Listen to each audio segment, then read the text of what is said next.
ya da sallım men seni söyyenimi boyun allım men baylık derler bu dünyada edidem söyledim seni başka gıydı islemeyen söylenim sen söyleyim sen tavızım baylık derler bu dünyada edidem söyledim seni başka gıydı islemeyen söylenim sen söyleyim sen tavızım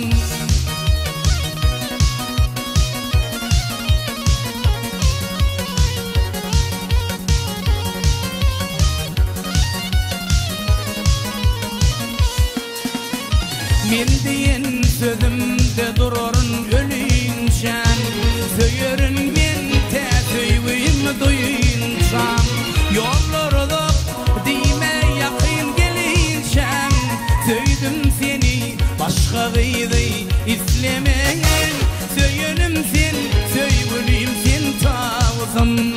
yollar uzak dime yakın gelinçen söyledim seni başka gıydı islemeyen söylenim sen söyleyim sen tavızım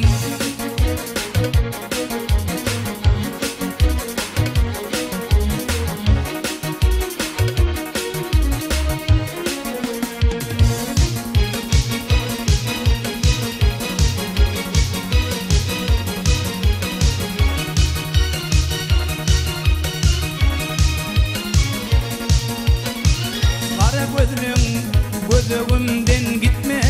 yar öpen dodaklarım yattan çıkma yar söyleyim etsin anam etmen yapma yar söyledim seni başka gıydı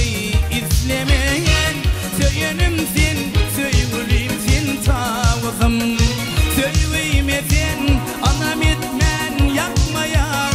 söyledim seni başka gıydı islemeyen söylenim sen söyleyim sen tavızım